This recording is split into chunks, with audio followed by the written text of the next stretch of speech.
Right, hello, welcome back to Amery Junction. I do hope you're doing well. It's definitely been a very hot day here. I just feel dead now, but anyway, today's video we're going to be showing you my new layout, Plumstead Arches. The name was purely based on where one of my favourite model shops is. This layout's based in the Norfolk East Anglia region in a fictional area, not based on anywhere in particular. The kind of reference I took for the name was obviously it being in Norfolk, and also being one of my favourite model shops, Great Eastern Models in Norfolk. That's in Plumstead Road, so I thought I'd call it Plumstead Arches just as a little reference to there. So yeah, I hope you enjoy and get a good insight of what the layout is. It's an exhibition layout. It's about 4 metres in length with the fiddle yards added, and it's 2 metres scenic section, which is the bit I'll be mainly focusing on today. And currently I have just bought iTrain, which is a DCC train automation product, and it allows you to basically run your whole layout on computer control and not have any input at all from yourself, and the trains drive themselves and it basically does everything.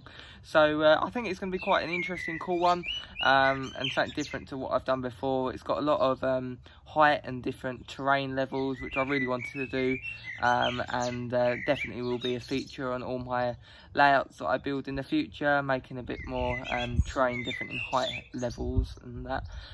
So I'm not going to talk any longer. We'll go inside. I've got it currently at my house, but it does live at my unit normally, but I've got it here just whilst I do some bits on the automation side of things with my laptop.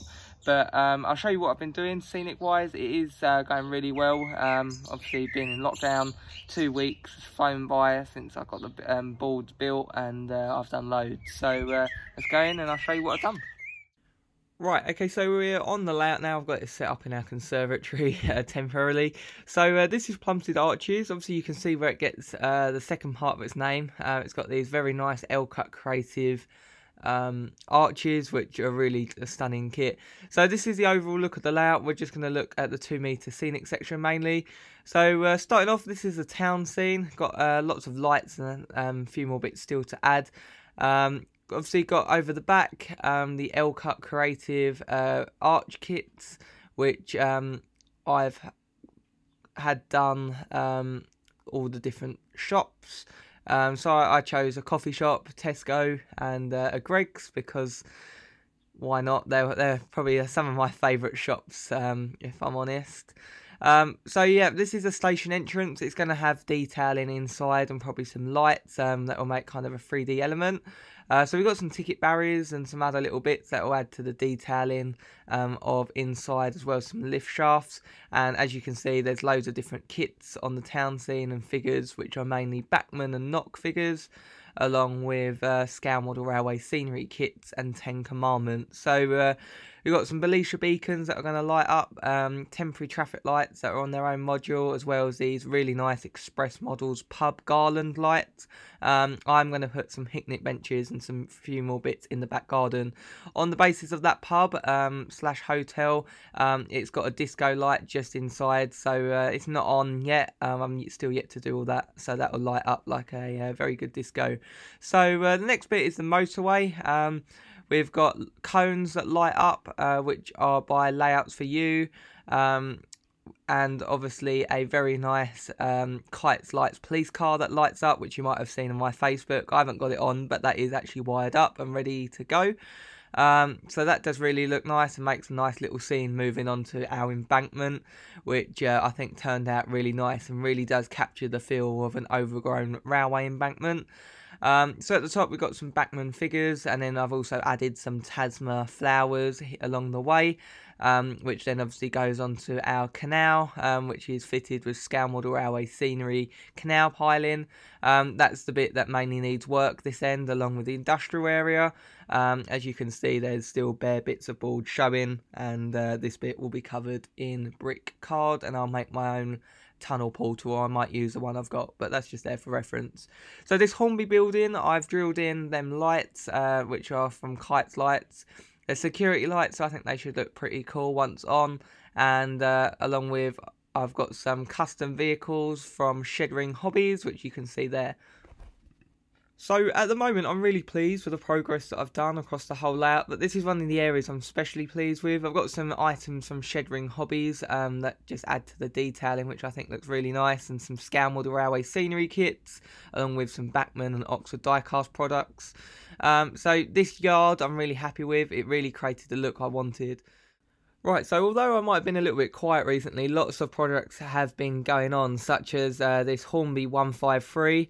I've painted all the interior, so all the seats, which really have made a nice difference, and I think I am going to have to get the interior lit up just so I can really see that. Added figures and some other little details, and I also gave this a weather with my airbrush, which I think looks pretty good, and I got kind of the realistic dirty look that these units have. So as you can see, we've got overhead live wire catenary in place. I haven't got wires yet. I'm not fully decided if I want to, but they're the Pico catenary that's currently up at the moment. So onto the actual station. The platform on the right is actually fixed. The one on the left isn't. So looking at this then, obviously the one on the left isn't in place, hence why it's further away. The one in the right that's all fixed and in place, and I've started adding some of the details and the lighting. The left hand one, I've put some Train Tech smart screens, and I've got a few more for the other side to add. So these are the fiddle yards. This is just the basic forms of them. I'm going to put back scenes all around them, but that's what they look like, and they just pop onto each end. So obviously the layout all runs, and I've got round to weathering the tracks, which made a big difference and really does make it look a lot more realistic.